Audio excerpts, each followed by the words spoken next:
Brother, I got to say this, Nate. See, there were scribes writing when Nat Turner was talking. There were scribes writing when VC was talking. When Prosser was talking. When David Walker was on trial, scribes were writing. When Booker T and W.E.B. were arguing with each other, the scribes were writing. When Marcus Garvey stood up and Noble Drew Ali, the scribes were writing. But the black people weren't wide awake then, like you all are now. So God could forgive them, because they didn't know what you know. But there ain't no escape for none of you. Because you looking at history, and you know I'm innocent of what they charged me with. You know I'm an innocent man. So it ain't my trial no more. Nate, it's your trial. It's your sister. It's all your trial. Let me see how you act in court. And let me tell you something. Let me tell you something. If you don't speak up, there's a whole lot watching. If you think because I'm besieged that like a snake you can come out in the flood and start biting your brother because you feel he may become the preeminent leader of black people, and we don't want that to happen because why? We ain't got no dialogue with Farrakhan. We don't go to Farrakhan's house and sit down and have dinner with him. We don't go to parties with Farrakhan. He don't smoke no reefer with us. He don't drink no beer with us. He ain't been in no damn house of prostitution with us. I ain't never brought no woman to him in the wee hours of the morning for him to lay up with. So I don't know nothing about the man.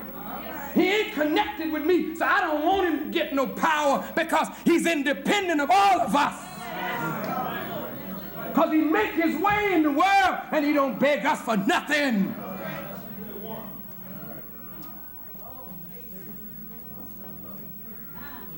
See, when you submit to God, you put your trust in him.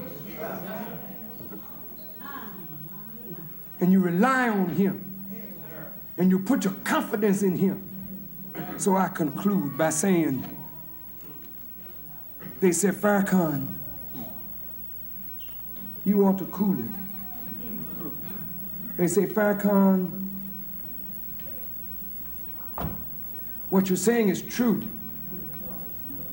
but is it expedient? Is it timely? If the masses of the people are rising to this, it must be timely. And if the masses who don't respond to no black leader are responding, it must be necessary. You got to see that Johnson Products is a flea that exists by the mercy of white business. Johnson Publishing is a giant to you, but a flea to white folk. Anytime they want it, they stamp it out and crush it and keep on walking. Motown is a flea. Seaway Bank, the #1 black bank in the country, is a flea. A flea. These are your giants. You bow down to them. Here comes Mr. Johnson. Oh. But who does Mr. Johnson bow down to? These are your giants, but when they get in corporate America, they become like little pussycats. You don't hear no damn roaring out of them, because they can't roar upstairs. They only roar in the ghetto where niggas live, because niggas is pussycats, and these are big Tom pussycats. Ain't a damn lion nowhere in the bunch. They don't fight for you because they can't. I called them this week executive slaves. 3-piece suit wear, flying in jet plane, summer house in Florida slaves. Because when the white boy threatened your behind, you bow down, go shaking and whatnot.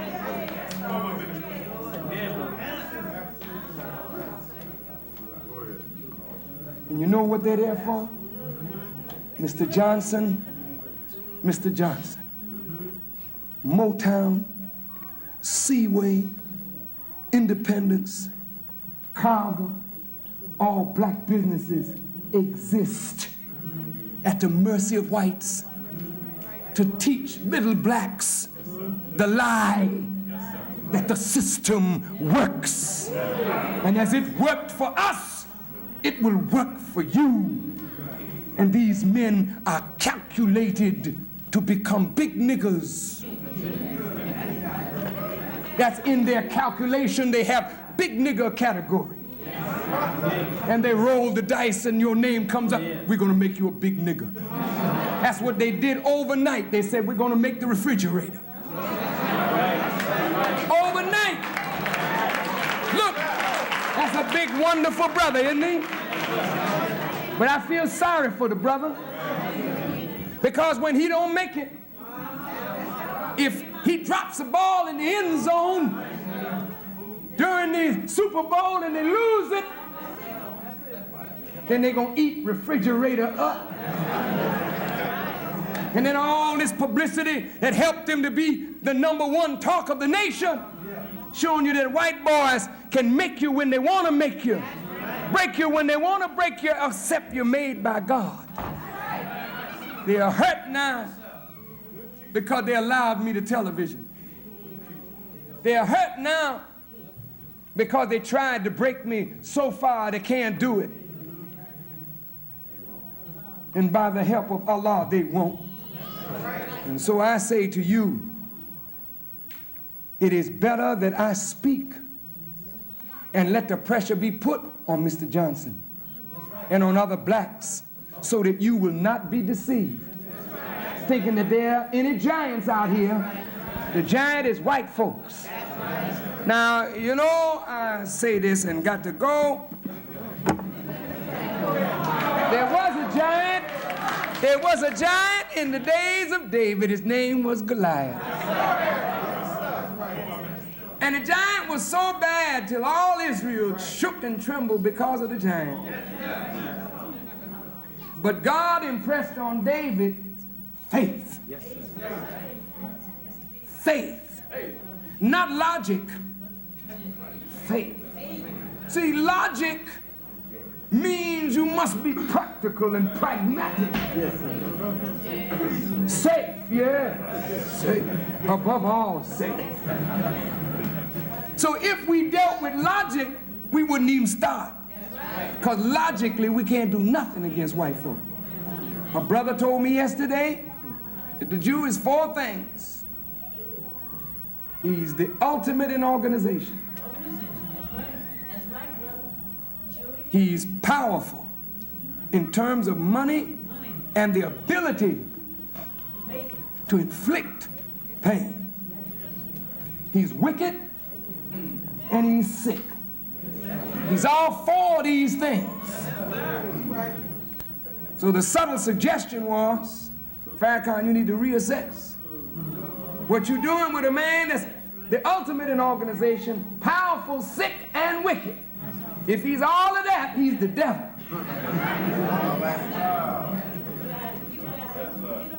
If he's ultimate in organization, powerful, sick, and wicked, we're dealing with the real devil. Oh, if that's so, then what you got to be afraid of if you're with God? Reverend, you preach God, but you don't believe in Him. Some of the preachers are the biggest hypocrites of all because they want safe religion. They really don't believe in God. So when they tell me your logic is off, Farrakhan, because you're tangling with the baddest thing on earth with nothing. You ain't got the ultimate in organization. You know, the Nation of Islam is very loosely organized, you understand? And you sure ain't got no money. Them $5 million that, you know, Gaddafi loaned you, you can't fight these people with that. And you know what I mean? You may be kind of sick too, they didn't say that. But your sickness is that you think you can deal, and you may be righteous and got integrity, but integrity don't mean nothing when your judgment is off. And look like to me your judgment is off when you're going to tackle this big giant. See, that's the way David's brothers thought. They all looked at the giant and they said, oh, this can't be done. Even the king, Saul, said, we can't handle this. David said, I'll take care of it. He said, let me at him, Saul. Saul looked at the little boy and said, boy, get back. Get back, boy. But they didn't know what faith could do. See, faith is the substance of things hoped for, the evidence of things unseen. I know most Negroes don't even believe in what they see, much less believe in what is unseen, because if you believed in what you're looking at, you would know that God is with me. If you could just look at what you've been seeing, you would know that there's a power with me. It ain't Farrakhan. Farrakhan is very insignificant in this drama. He's an instrument that somebody powerful is using. Yes, sir.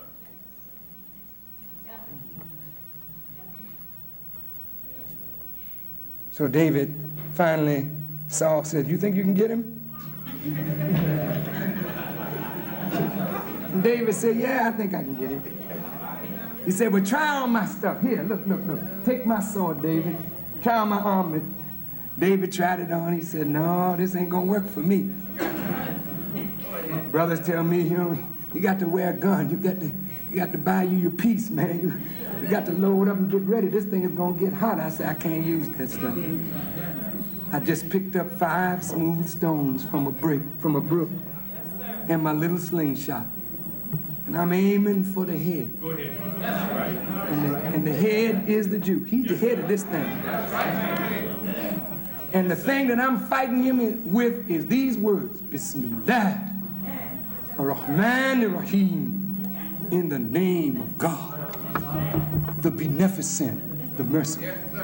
That's why I told all the preachers that I met, I said, I will be glad to meet with the black leaders and explain my position and hear their advice. But if I don't take their advice, and I don't think I will, because the faithless cannot advise the faithful.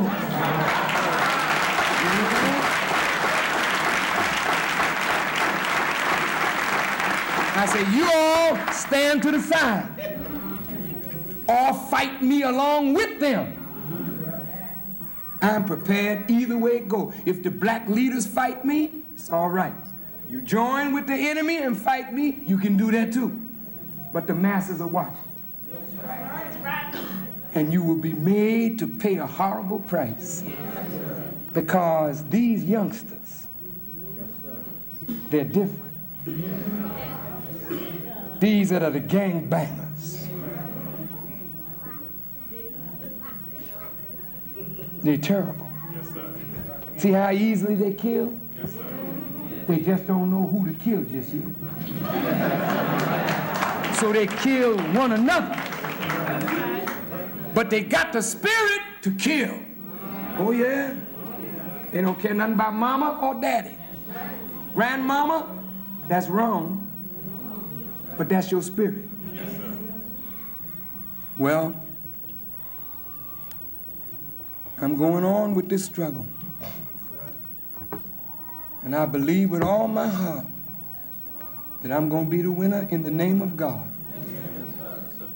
And even though you may back away from me now because of a little fear, when you see God making me victorious over my enemies and yours, you can sneak out from behind the bush, wherever you hiding, and get a little courage and stand up like a real man and a real woman. I've never been your enemy. I have always been the friend of black people. Whether you agree with me or disagree with me. Nate Clay has written articles disagreeing with me. I love this man like my own flesh and blood brother. Because I love a man that got the courage to say what he really believes is right. Because that kind of man can help me to perfect myself. Yes, man, no man needs. Do we need a yes person? No. But if you tell me that I shouldn't go forward in this struggle, I would ask you, what would you have me do? Would you have me call a press conference tomorrow and say, I'm sorry?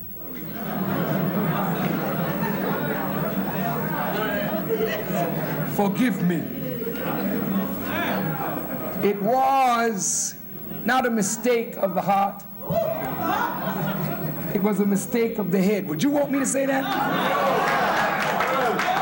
Would you want me to apologize to white folks and tell them the things that I said about Jews and their manipulation of the media, their manipulation of black artists, their manipulation of black entertainers, black athletes, their blood sucking of the masses of the people?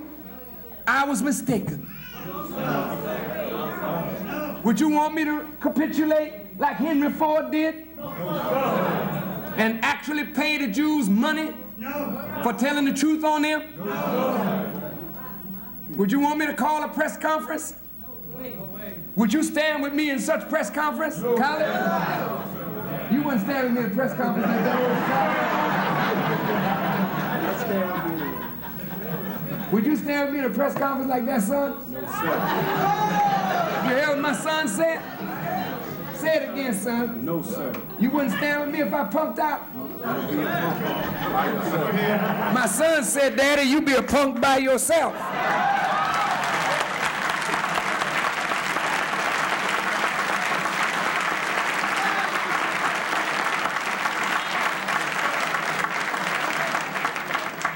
That's the way I trained him. I trained him, if his father's right, go along with your father. If your father's wrong, you can't go along with him in wrong. Why should he go with me to my death? No, brothers and sisters, this ain't no tactic, no strategy. Unless God himself revealed to me that I should do that, I ain't never gonna do that. Never. And if all of you said either you do it or we walk away, we close the final call building tomorrow. Because hell, I was at peace before I met you. And I will be at peace after I leave you if you gonna punk out too. Say, well, we may get killed, but you gonna die anyway. That ain't no big thing.